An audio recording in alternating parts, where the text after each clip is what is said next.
Buenas tardes a todos. En primer lugar, dar las gracias por haber venido a la presentación del libro de Diego. Para mí, presentar el libro de Diego pues, es una maravilla porque a Diego lo conozco desde que teníamos 12 años y es para mí como si fuese mi primo hermano. Es un orgullo que una persona como Diego haya escrito un libro porque cuando tú te pones a pensar en escribir un libro es algo, para mí personalmente lo considero dificilísimo. Pero cuando te pones a leer el libro de Diego, te das cuenta de que no es solo difícil escribir un libro, sino que es difícil hacer el compendio de cosas que Diego nos ha querido trasladar en su libro. O sea, el libro de Diego puede ser, aparte de un libro de lectura, es un libro de guía, porque te permite conocer a miles de referencias que te dan el libro que te van a permitir entrar en el mundo de la empresa y hacia dónde deben de ir las empresas. Del libro de Diego yo destaco, aparte de que es un libro centrado en el liderazgo y en las organizaciones, destaco unos temas que los considero trascendentes, como es un tema que para mí siempre ha tenido mucha importancia, como es los valores, el tener una serie de valores en las empresas, el tema del conocimiento de las personas, de cómo las personas deben desarrollarse en las empresas, de cómo las personas deben de intentar tener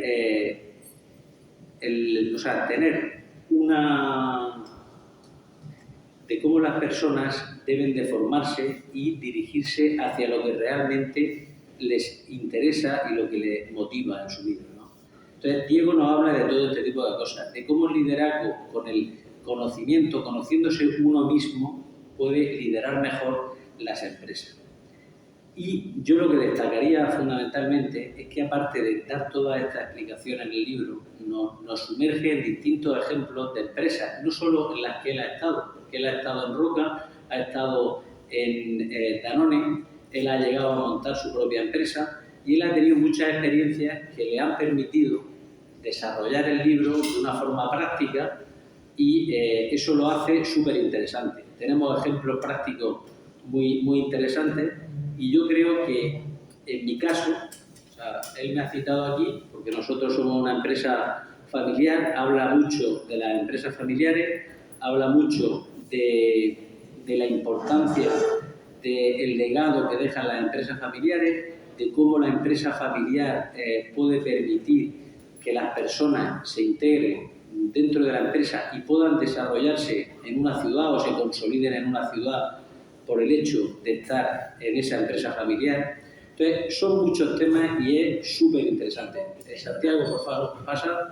Muy buenas tardes. Buenas tardes, Santiago. Nosotros hemos arrancado, pero justo ahora empezamos. Muy bien. Las disculpas las tengo que pedir a todos.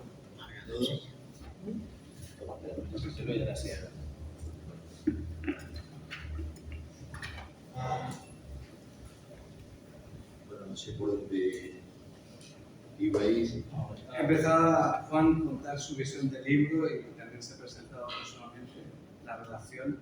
Y entonces, si quieres incorporar tu punto de vista, ¿no? También la representación institucional y cómo lo ves desde Concejalía de Cultura y Turismo. Muy bien. Bueno, pues muy buenas tardes a todos. Mi nombre es Santiago Parra Soriano. Soy el concejal de Cultura y de Turismo y también responsable del Instituto Ferial de Lorca y Pelor. Estimado Diego, señoras y señores que nos acompañáis esta tarde en este edificio que yo creo que hoy por hoy es el edificio más emblemático cuando hablamos de cultura, hablamos de una presentación, de una exposición. Yo creo que el libro lo requiere, que fuese este emblemático edificio. Y bueno, pedir disculpas porque al parecer ha habido una confusión de agenda. Yo tenía a las 7 de la tarde, después me cambiaron a las 7:30. Pero había quedado con Diego en que antes de iniciar, pues, 10 minutitos de charla con el fin de... Y bueno, pues ese es el motivo de mi retraso. Lamento que haya ocurrido así, pero bueno, vamos a tratar de enmendar un poquito el error. Como les decía, en primer lugar, pues darle la bienvenida a esta nuestra casa de todos los lorquinos y de todos los que nos visitan. Y bueno, pues tengo el placer esta tarde de presentar a Diego Pallarés Sans, autor de Organizaciones Creativas, El Poder de Pensar y Actuar Diferente. He de decir, que también le haré mención, de que en el momento que he tenido la oportunidad, muy escaso tiempo de poder leer el libro, he vivido momentos, porque yo antes de llegar a la política, mi primera legislatura en política, he llegado, y como se suele decir, pensar el santo, ¿no? Porque he llegado a la política y he tenido la oportunidad ya de gobernar. No sé si es disfrutar o padecer un poco lo que es el gobierno cuando los bienes son escasos y los recursos limitados, pero me dicen también, por otro lado, que esa es la gran labor del político, de gestionar con pocos recursos y gestionar bien.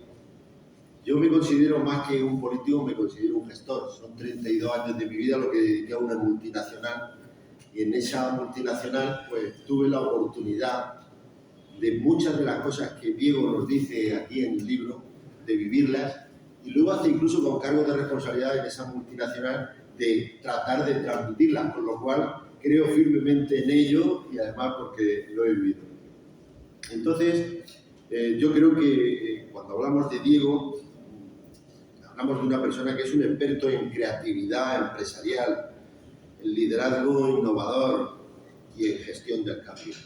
Por lo que yo he podido apreciar aquí y lo poquito que he podido también investigar de tu andadura. Yo creo que es una persona, digo, con una destacada trayectoria en el desarrollo de estrategias que fomentan la innovación dentro de las organizaciones. Es por ello por lo que nada más comunicarme al jefe de servicios de cultura, Santos Campoy, que Diego nos visitó, nos había visitado en la concejalía con el propósito de que la acompañase esta tarde en la presentación de su libro, no dudé ni un segundo, es decir, que quise estar aquí, sin conocer todavía el libro, pero bueno, ya me pasó el libro Santos y ha sido estos días en los que, a pesar del escaso tiempo que nos permite la política, a veces hay que robar un poquito de tiempo una vez que la familia ya se cree que vamos a descansar, pues entonces cuando uno saca las cosas que se ha llevado a casa y le echa, y ahí es donde hemos estado. Pero bueno, ya digo que no lo dudé ni un segundo. Es algo que, como decía, me alegro una vez que he leído el libro y de las vivencias que he tenido, de haber tenido esa decisión en ese momento de estar aquí contigo y con todos ustedes esta tarde. Yo creo que a lo largo de su carrera Diego ha trabajado estrechamente con empresas y líderes que buscan transformar sus modelos tradicionales en entornos más flexibles, colaborativos y orientados a la creatividad. Su enfoque práctico, combinado con una profunda comprensión de la psicología organizacional, le ha permitido diseñar soluciones que no solo impulsan la innovación, sino que también refuerzan la cohesión de los equipos de trabajo. Yo siempre he creído en el equipo porque quizá la mayoría de los logros que yo he podido tener profesionalmente, yo siempre dije que no era brillante, sino que fueron gracias al equipo de trabajo y luego la excusa que también a veces a la familia, igual que le he dicho ahora, digo, es que al ser normal que no soy tan brillante, pues necesito echar más tiempo de lo normal para conseguir el éxito. Pero no me puedo quejar del éxito profesional en mi vida. Además, veo entre los asistentes a algunos antiguos compañeros de cuando iniciaba en los años 90 y tantos mi andadura, porque en esa multinacional siempre ha sido en torno al servicio. Las empresas de servicio, ha sido una aseguradora como Smafre, a la que ahora mismo todavía pertenezco, aunque sea en excedencia, pero también tuve mi andadura en el mundo financiero, también en el banco. Y como suelo decir, en la mayoría de las ocasiones donde he llegado, siempre me he complicado la vida. En muy poquito tiempo he tenido que tener la posibilidad de arrancar a tomar decisiones, con lo cual pues, eso es algo que también va conmigo. Por eso creo firmemente en muchas de las cosas que Diego, tú dices en tu libro.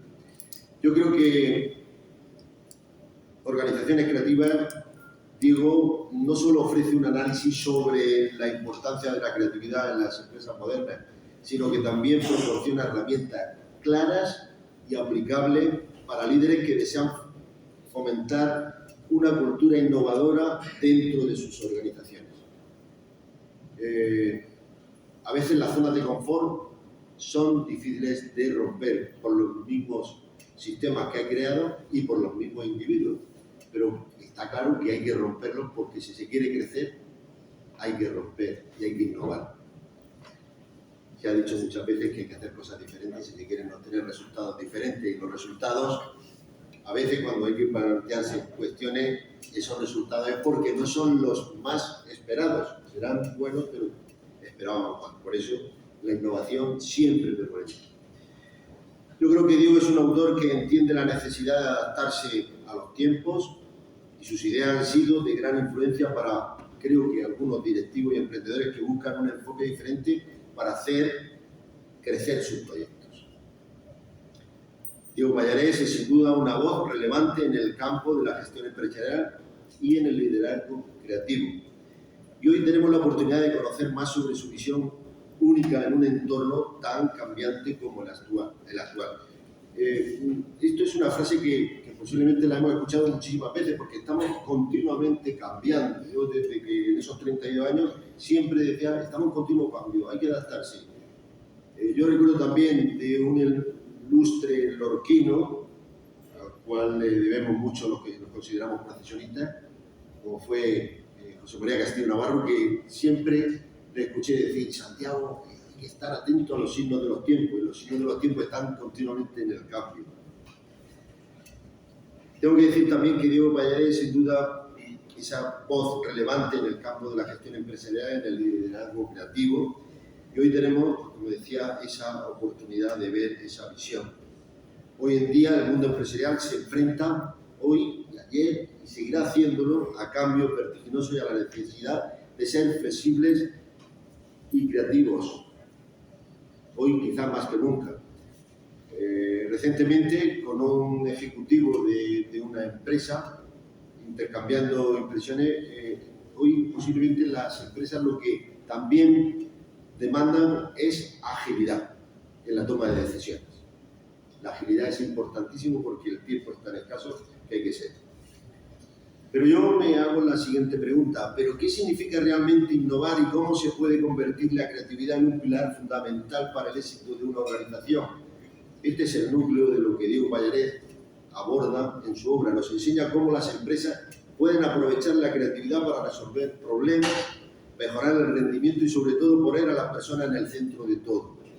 Las organizaciones tradicionales a menudo están diseñadas para la eficiencia y el control, pero a veces a qué precio también tenemos que preguntarnos. Muchas veces se sacrifica esa innovación, ese pensamiento creativo y lo más importante, a veces no se escucha y no se atiende a las personas, entre comillas, un poquitín se le ignora, es decir, hay un objetivo, vamos a conseguirlo como sea, pero no esperamos escuchar de nuestros propios equipos a veces aportaciones importantísimas que nos pueden hacer y que son. Lamentablemente, eso también debe de reflexionar también los líderes de las empresas y los que tenemos la responsabilidad de dirigir.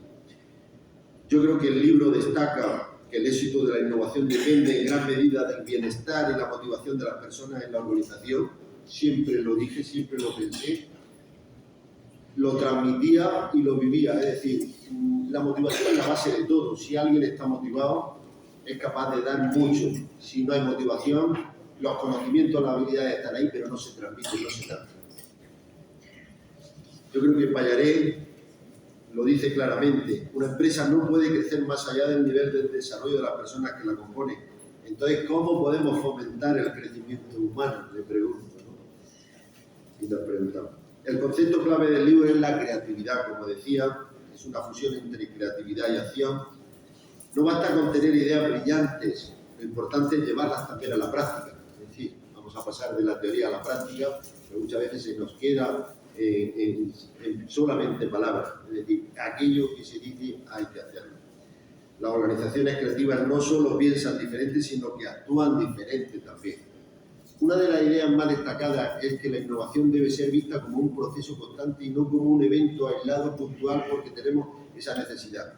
Y Pallarés analiza cómo se pueden crear entornos laborales que permitan que las ideas fluyan y que se implementen de manera efectiva. Por lo menos por lo que yo, no sé si era esa la intención, pero es lo que yo he podido.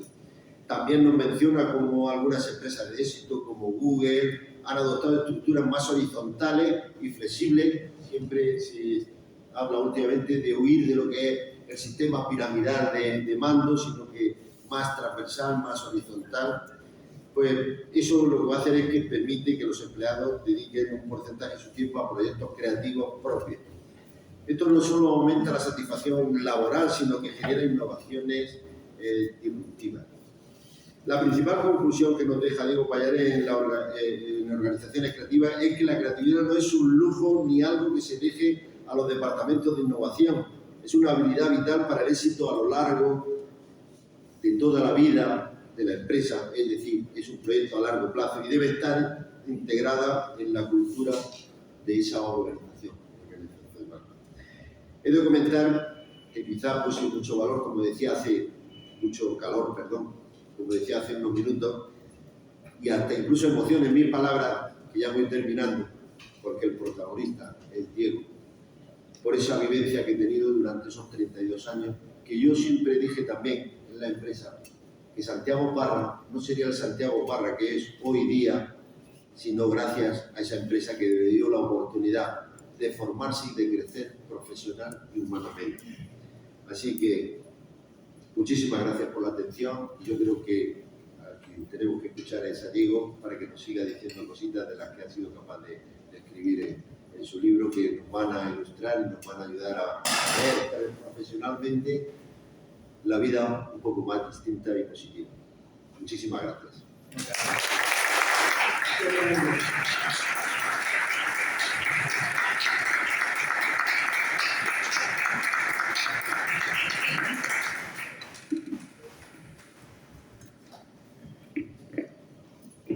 Yo, después de lo que ha dicho Santiago, que me ha dado una explicación del libro fantástica, lo que sí quería destacaros es que en Lorca tenemos empresas de gran calado, tenemos empresas como puede ser Andamur, que es una empresa conocida por nosotros, Districan, que son empresas que están creciendo una barbaridad, y yo tengo la suerte de ser amigo de ellos, y una de las grandes preocupaciones que tienen es el tema de recursos humanos, cómo hacer la conciliación de las personas con la empresa, cómo intentar que la motivación de los trabajadores vaya en aumento para...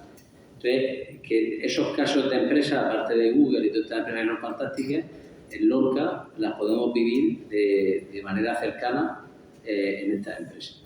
Deciros también que mi empresa es Comercial Montoya, que antes no lo he comentado, quería empezar hablando de Diego porque me encanta hablar de Diego, que es para lo que estamos aquí, no de mi empresa, pero deciros que nosotros hemos cumplido 123 años, yo soy la cuarta generación y todo lo que he leído en el libro, o sea, nosotros no somos una multinacional, pero muchas de esas cosas nosotros las hemos llevado a la práctica de una forma natural, sin establecerlo con procedimientos y eso, pero que es un ejemplo y no sigo hablando más del libro, porque creo que el protagonista es Diego. Ahora, como vamos a tener un debate, pues ahora hablaremos un poquito más profundamente. O sea que le doy la palabra a Diego para que nos cuente.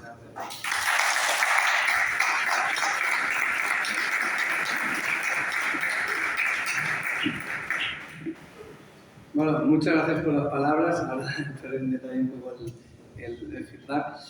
Comentar que estoy muy feliz y contento de estar aquí, en este espacio, tan bien acompañado. Daros las gracias por decidir pasar este tiempo con nosotros, que esperamos que sea un espacio de reflexión. Yo creo que ya hemos empezado con esas aportaciones muy potentes para reflexionar. Yo ya he tomado notas y quizá voy cambiando lo que tenía previsto también decir. Contento de presentar en este espacio el libro Organizaciones Creativas, el poder de pensar y actuar diferente. El título, que ya tuve un poco de pelea con la editorial, creo que es un buen enfoque, un buen resumen. Dar muchas gracias a Santiago Plana por estar aquí, la agenda apretada y por las palabras también que me han llegado. He de decir que lo están enfocando de una manera, estoy en ese camino. Todo lo que estás comentando yo creo que poco a poco lo voy a ir persiguiendo, pero yo creo que estamos en ese camino que coincidimos y muy feliz, y gracias por este apoyo personal e institucional a la presentación del libro aquí en este espacio. A Juan Montoya, quiero decir, él lo ha comentado, somos muy amigos, es un gran profesional y muchas gracias por transmitir la visión de tu libro, que ahora enriqueceremos. También a Gerón y el equipo de Editorial Marcombo para hacer realidad lo que es un proyecto, ¿no? Que es lanzar un libro. A Xavier Marcet, que es la persona que me ha hecho el prólogo, que es un consultor de larga trayectoria. Él suele hablar de organizaciones consistentes y de trayectoria. Él es un reflejo de esa sapiencia. También al doctor Andreu Mas-Colell, que gran economista, estuvo en el gobierno de la Generalitat, también es alguien que se ha movido muy bien de empresa a política. Por primera lectura del libro y decir, oye, tengo una gran obra delante, y dije que creo que se pasó, pero me empujó a lanzarlo. Y a Family, Friends and Folks, que digo yo, cuando lanzas proyectos de emprendimiento, generas nuevas ideas y el libro es un ejemplo, te apoyas en tu familia, en tus amigos, en profesionales. Para decir el nombre de la consultoría que monté, hablo con amigos, para la web, para el mismo libro, muchas gracias a mis padres, que me han hecho correcciones lingüísticas y literarias, también a mis amigos, que con sus aportaciones, a la familia, a mi mujer, y también a mi cuñada Ignasi Pastori por grabarme esos vídeos que algunos quizá podéis ver en el canal de YouTube, que intento difundir un poco esas ideas para... El canal va un poco en la línea, también que enfocaba Santiago, crear, crecer, ese es el canal, ¿no? Y, bueno, centrándonos en el libro, voy a intentar hacer un esbozo para captar puntos de interés y conectar con vosotros en la medida que encaje, ¿no? Podemos decir que es un libro de cuerpo renacentista y visión holística y sistémica. Lo voy a aterrizar un poco, ¿no? Cuando digo esta visión renacentista es porque se nutre de experiencias, aprendizajes, desaprendizajes, roturas, tropiezos, tanto en empresa multinacional, en eso coincidimos con Santiago, enroca en los inicios como ingeniero, principalmente en Danone, con sus capacidades, recursos, aprendizajes muy diversos, de la empresa familiar, que también he trabajado y he colaborado con ellas, sus fortalezas, esas decisiones pensadas, pero como decíamos, ágiles, rápidas, y ese impacto de decisiones en el territorio, ¿no? Generan cohesión territorial y social. Y también con entidades sociales más cercanas a la educación o a la innovación en el mundo rural, que también me he sumergido, y empresas de emprendimiento ágil, que muchas veces yo voy con 40 y pico años y mi entorno son de 20 y picos en esta etapa, pero aprendes mucho de sus ideas. Y luego, si estas conexiones, estos aprendizajes, los conectas, hablas con la gente, entiendes los contextos, te da esta visión más holística, ¿no? Y si hablamos de visión sistémica, qué mejor que la empresa familiar. No sé si habéis oído hablar de los 3 círculos: familia, empresa, propiedad. Cómo es la interrelación entre las personas, la familia, en la gestión de la empresa, en la propiedad. Y eso es muy potente. Yo en el libro, modestamente, he querido destacar la teoría de los 4 círculos, que incorporo la S de sociedad por el gran impacto que tiene a nivel no solo empleo, sino también ese impulso en la región, en el país en el que opera, porque son más locales. Y luego, si conectamos esa visión, decimos, más sistemática con nuestro entorno más cercano a parte del social, es la naturaleza. Entonces, yo creo que la naturaleza enfoca las soluciones a problemas puntuales con soluciones globales, no busca soluciones pequeñas. Y a veces las personas tendemos a separar problemas y buscar soluciones concretas y perdemos esa visión global. Yo creo que allí hemos de estar más cercanos a la naturaleza. De hecho, en la introducción hablo también de Jens Lovelock, la teoría de Gaia y la visión de la física cuántica, que ve como todo un todo integrado en ese sentido, ¿no? Porque no hemos de tener esa visión más potente. Y si la aterrizamos a la responsabilidad de cada uno, cuidar de nuestro entorno social, hacer empresas potentes económicamente y de la naturaleza, teníamos 3 niveles. El individual, tu actitud, tu manera de consumir, tu modelo de consumo, cómo mueves, cómo viajas, más sostenible. Las empresas, como principal para mí agente de transformación social y económica, y las instituciones públicas, que yo separo en 2 vertientes: la educación, que es muy potente, igual que los niños y las empresas. Yo siempre hago esa comparación y Juan también nos enfoca en ese sentido, es decir, ese potencial del niño y hacerlo crecer, igual lo tenemos que hacer en las empresas con nuestros equipos para hacerlos crecer. Y eso yo creo que la educación es clave hablando del país del futuro. Y por otro lado, la entidad más, el soporte gubernamental, que a veces más que atajos es un poco burocrático, ¿no? Y yo lo he vivido en la empresa de bicicletas que monté en Santa Cruz de Tenerife. Enhorabuena, Lorca, por el plan de movilidad urbana sostenible, que se está avanzando muy bien, está muy bien. Lo digo por experiencia propia, he hecho como 5.000 kilómetros en bici en las calles, y conozco algo, he sufrido, pero a veces tienen barreras, ¿no? Entonces, yo creo que está muy bien el perfil de alguien como Santiago, que viene de la empresa, de gestionar equipos, de gestionar presupuestos, de moverse a la acción, a la política. Y yo creo que eso lo tenemos que potenciar. Y esa iniciativa empresarial, si las organizaciones con la colaboración pública potenciamos decisiones más de país, de infraestructuras, a 15 años en lugar de a 2 o a 3, podemos hacer crecer juntos el país. Es un poco el objetivo. Yo no sabía que la carrera era tan dilatada, y me alegro un montón y me hace feliz, porque a veces me he encontrado gente que habla otro idioma, ¿no? Y yo creo que esto es una suerte para Lorca y en general el país. Y para mí la pregunta clave es si estamos hoy en las organizaciones en las que queremos crecer, ¿no? Entonces, lo que ofrezco yo, y apuntaba Juan, es un manual de management que puedes seguir de inicio a final y proyectar dónde quieres enfocar tu empresa a futuro y cómo crecer las personas, pero a la vez por inspiraciones puntuales. Es decir, tú puedes tener un problema en casa o en la iniciativa económica que has lanzado o tu propia empresa, buscas en el libro y encuentras la solución al problema que te surge. O simplemente abres y dices, oye, identificar y potenciar talento. Ostras, me interesa, lo leo hoy que tengo 15 minutos. ¿Cómo potenciar la creatividad en los equipos? Planteo sesiones de fricción creativa, cosas diferentes para tener la creatividad y la motivación en la gente, ¿no?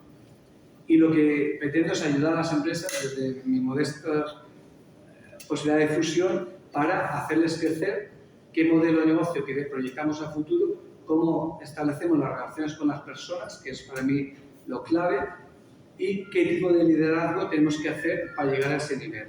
Y esto es un poco lo que parto. Y si queremos cambios, hemos de empezar por nosotros mismos, ¿no? Por conocernos, por el autoconocimiento, es decir, saber cuáles son tus valores, tus creencias, tus capacidades, tu potencial, e ir a por él. Y a la vez hacer crecer a los equipos. Y si ese vínculo de crecer, que a mí me gusta hablar de incluso niños, que traigo aquí mi Playmobil, persona-organización, lo incorporamos y yo me lo traslado a mi experiencia personal, yo descubrí, por ejemplo, en Tenerife, la filosofía Waldorf. Tanto porque mis hijos fueron a escuelas Waldorf, como yo también me involucré en la escuela y ayudé en la gestión, la profesionalicé. De hecho, mis hijos se fueron y yo seguí en la escuela de manera... Iba ahí 3 días a la semana y ahí descubrí el enfoque que hacen sobre el talento de los niños y cómo lo ayudan a desarrollar. Y me fascinó y lo intento aplicar también en mi vida profesional. Y yendo un poco más a las raíces, yo estudié en Barcelona, en la Escuela Técnica Profesional del Clot, y ahí pasé 12 años y tenía un equipo de FP muy potente. Y yo creo que la FP la hemos olvidado un poco, ahora ya la estamos recuperando. De hecho, en Lorca este año hay 300 plazas más de FP, que es un 21% más, que muy buena iniciativa, porque si queremos soberanía industrial, es decir, que fabriquemos producción local y trabajos de mayor valor añadido, necesitamos gente capacitada y formada. Y para mí la FP es clave. Y allí lo que yo viví es un poco la figura del maestro, que lo cito en el libro un poco, como esa figura que transfiere el conocimiento que ha adquirido y es un profesional que lleva muchos años de experiencia en una empresa o en una industria y lo traslada a los jóvenes, ¿no? Y en el libro cito Michelin, una empresa que he descubierto, bueno, todo el mundo conocemos, pero yo leí un libro, me encantó, he profundizado y he contactado con ellos. Lanzaron ya hace tiempo un programa muy chulo que se llama Trampolín de Jóvenes. que era cogía 190 seniors de la empresa, él llama padrinos, hombres de la casa, para formar 300 jóvenes. Y entonces proyecta, tanto das valor a la persona, su conocimiento y potencias jóvenes. Y yo creo que eso, a veces en las empresas lo utilizamos demasiado para hacer eres, oye, los más de 55 años me los cargo porque me sale mejor, no sé qué, y estás perdiendo conocimiento y futuro. A corto plazo rindes, pero...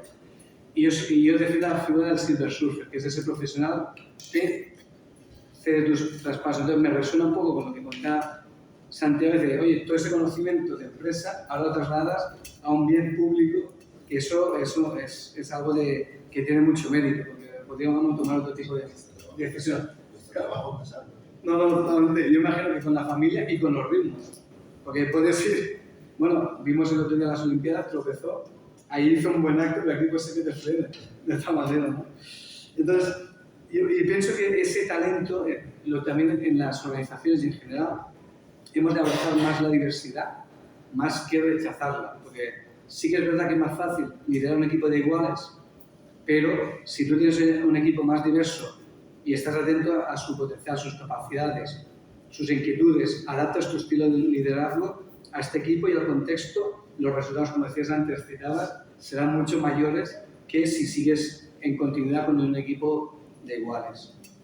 Y si esa parte de persona, organización, lo conectamos con naturaleza, creo que debemos cambiar la visión más extractiva de la naturaleza, es decir, nos dan los recursos, le devolvemos unos residuos, es verdad que hemos optimizado la gestión de residuos gracias a la economía circular, pero creo que debemos de cambiar el chip y tener una mentalidad más de abrazar, de cuidar y de aprovechar la naturaleza. Yo, por ejemplo, la veo como una fuente de ideas. Yo me encanta el deporte, lo intento practicar siempre que puedo. En Tenerife salí con mi dama para el sur, ahora desde hace años lo hago por las costas de Águilas, que te encuentra gente muy interesante en el mar, y allí el movimiento hace conectar ideas que tienes allí. Cito en el libro de Inteligencias Múltiples, el movimiento te ayuda a conectar con ideas y a ser mucho más eficiente. Entonces desarrollo esa idea mientras voy pedaleando y cuando llego a tierra las aterrizo, ¿no? Y a veces las concretas incluso en proyectos y digo, ostras, ¿cómo puede ser que tenía eso acercado? Pues lo lanzo. Y ya un poco para acabar, creo que la sociedad debemos parar un poco, ¿no? En el sentido, y animo a la lectura, porque si tú lees y reflexionas, paras. Si escribes, ya pasas a la acción. Y si encima publicas un libro, estás jodido porque es el máximo compromiso con tus ideas, pues ya está impreso y ya ha salido, ¿no?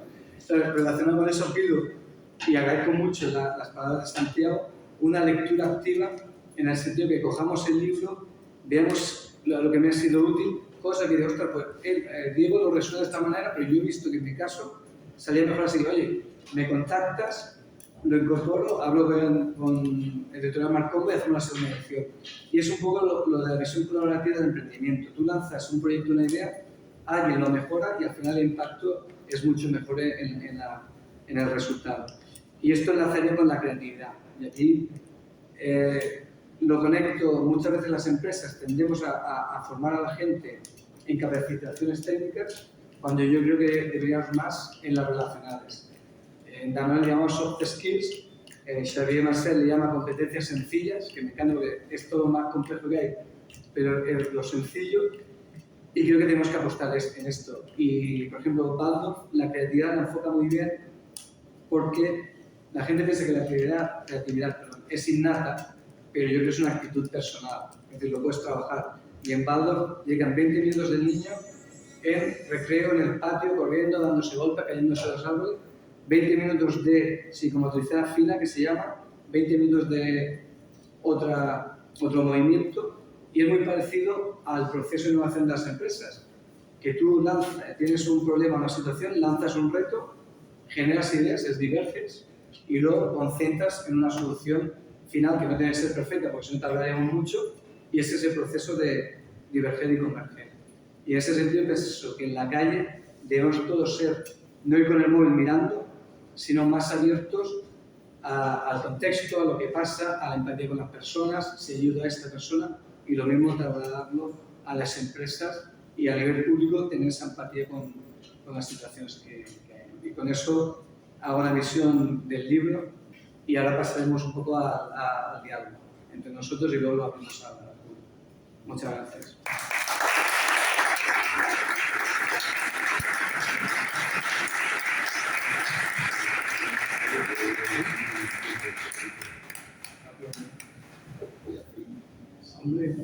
Yo he vivido al lado de Tenerife, en esa zona.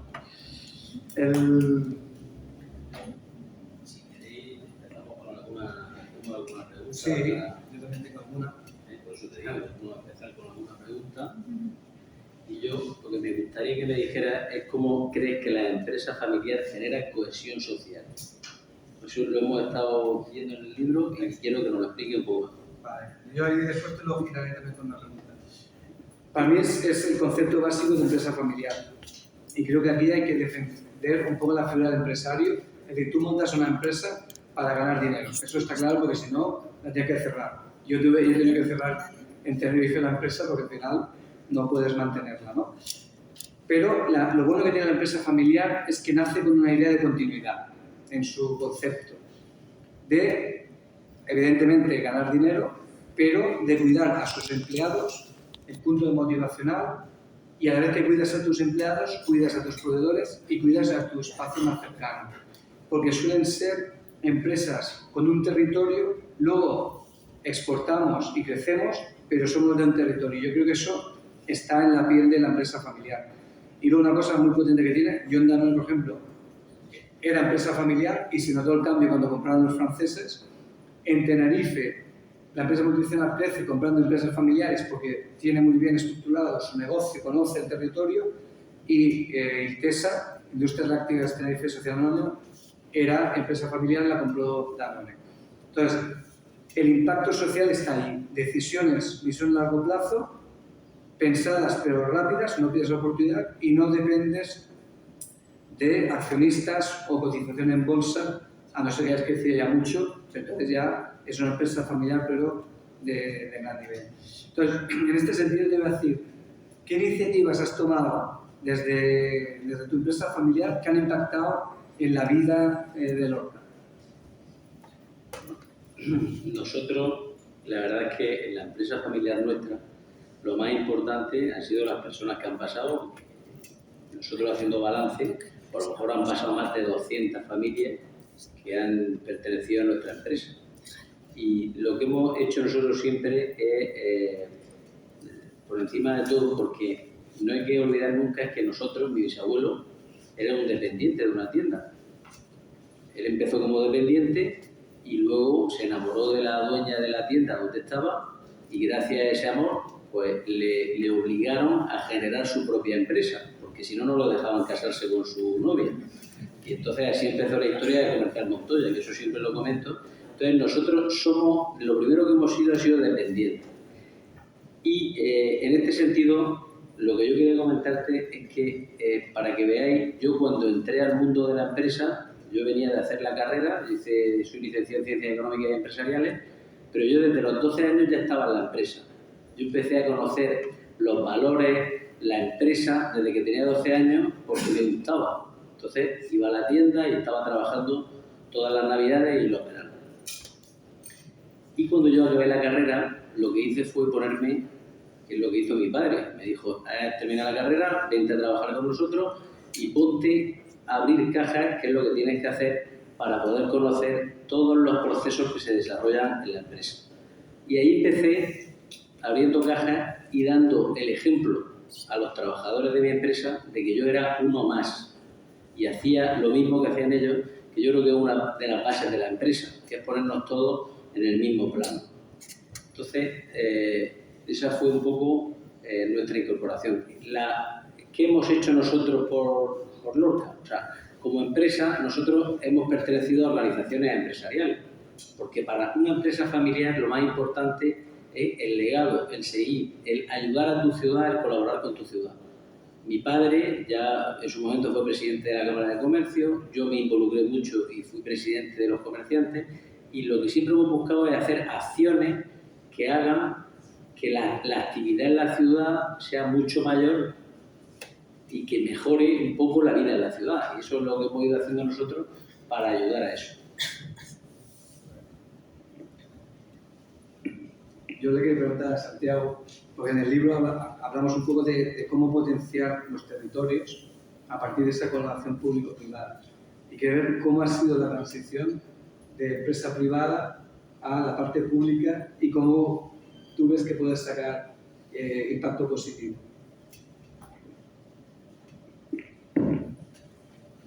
Como he comentado, es cuando uno viene donde la toma de decisiones son muy rápidas, muy ágiles, y donde sí que hay un equipo que toma las decisiones, pues casar eso cuando llega uno a la política, donde el sistema está creado de tal forma que a veces intentando de poner unos filtros para que no ocurran ciertas cosas, esos filtros lo que hace es frenar la toma de decisiones. Entonces, en esa toma de decisiones a veces se escapan oportunidades.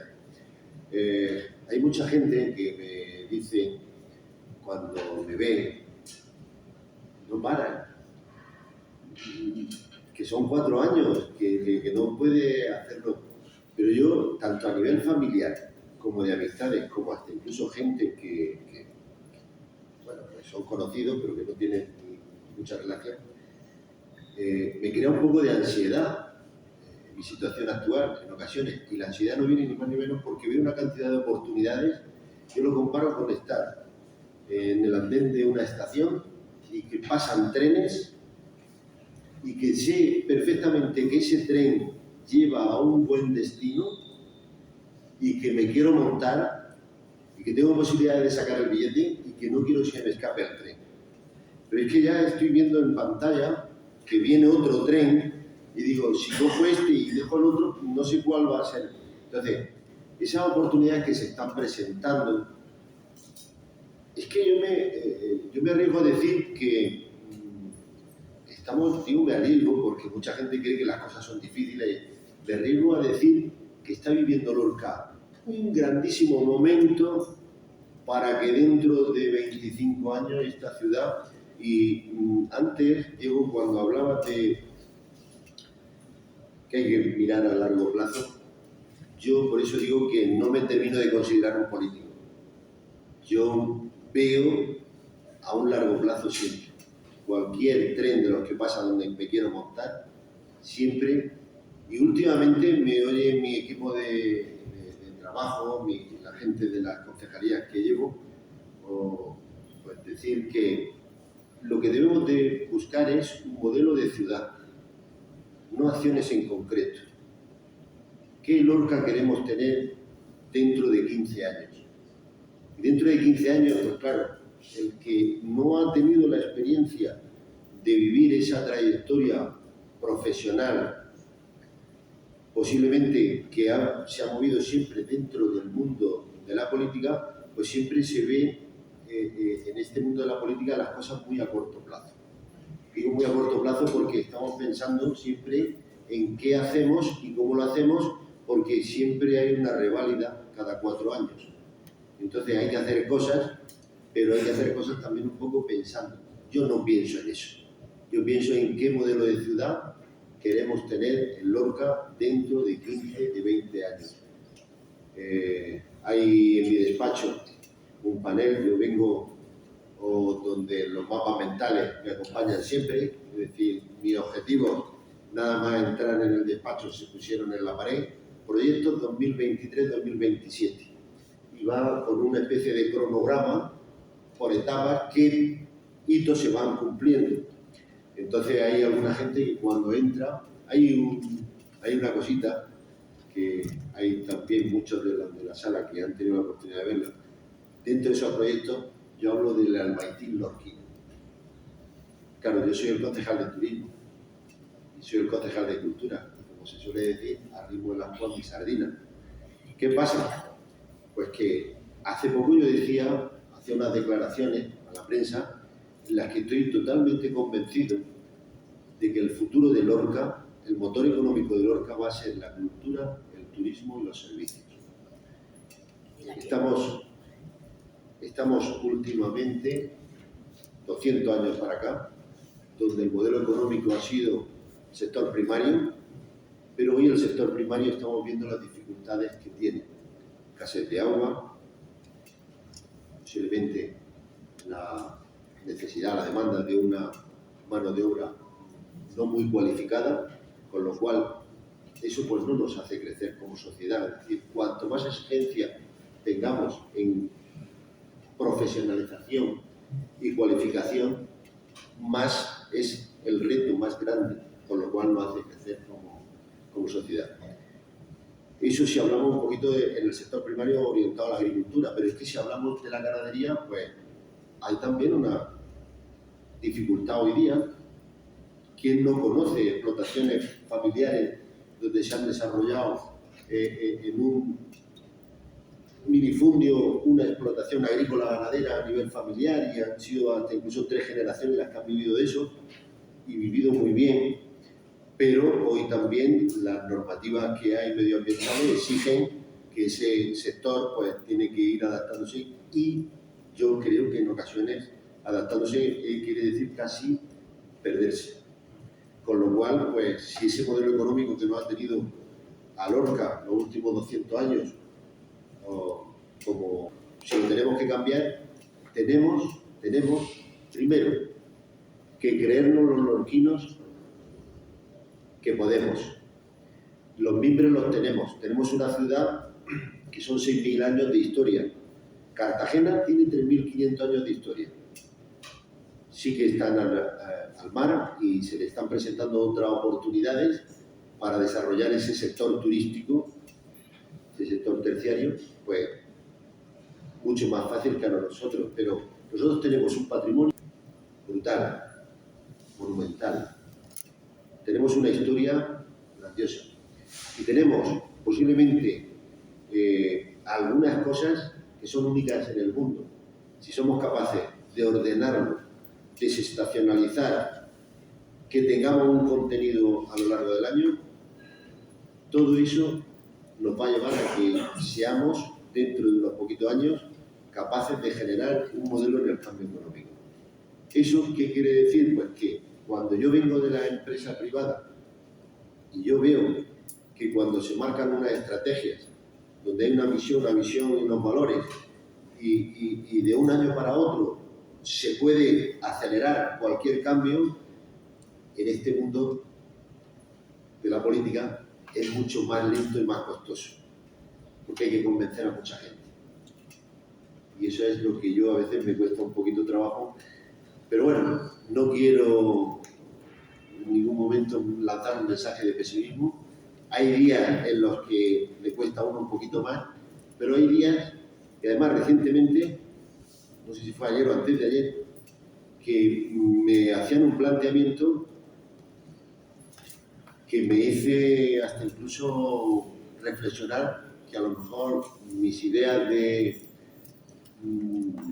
seguir o no seguir, digo, si es que este proyecto, esto lo tengo que terminar yo, y como es un proyecto a largo plazo, pues ya me estoy marcando unos retos que hace 2 semanas no me estaba marcando como objetivo, con lo cual, pues yo quiero aprovechar todas esas oportunidades. Ya digo que en el ánimo de aprovechar esas oportunidades donde a veces es donde paso un poquitín de ansiedad porque digo, se me escapa este tren, no quiero que se me escape.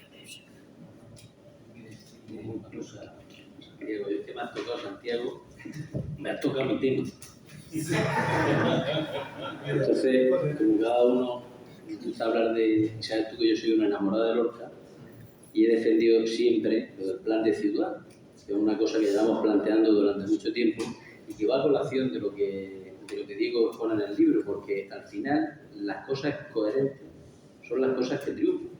Y yo creo que lo que tenéis que proponeros, como tú eres un tío, que ya te lo dije, que has llegado al sitio y eres un tío eficiente, un tío de empresa, que lo necesitábamos en donde estás, te digo que te mando un reto, y el reto es convencer a todos los políticos de que hagáis un plan para que, independientemente de quién esté, se siga desarrollando, porque al final, si no, lo que va a pasar es que todo el esfuerzo que tú vas a hacer, si por desgracia no seguís dentro de un poco de tiempo, pues se va a venir al traste. Entonces conviene que se saque de la política ese proyecto de ciudad y se haga como una cosa de todos los partidos y de toda la sociedad de los quilos. Y ya no sigo porque venimos a otra cosa. No, pero yo creo que ese punto, yo creo que ha de ser un empuje y lo haya los agentes sociales y económicos y lo materialicen, porque dice Juan, para que no se pierda esa visión de ciudad y de que el agente social y económico te vaya manteniendo ese plan y el que entre dando esa visión A mí me parece espectacular tener visión a 15 años y luego acciones en el corto plazo, porque hay que seguir haciendo, ¿no? Pero eso es potente. Tenemos más preguntas, pero yo creo que es mejor abrir al público las preguntas que consideréis os haya ocurrido, alguna duda.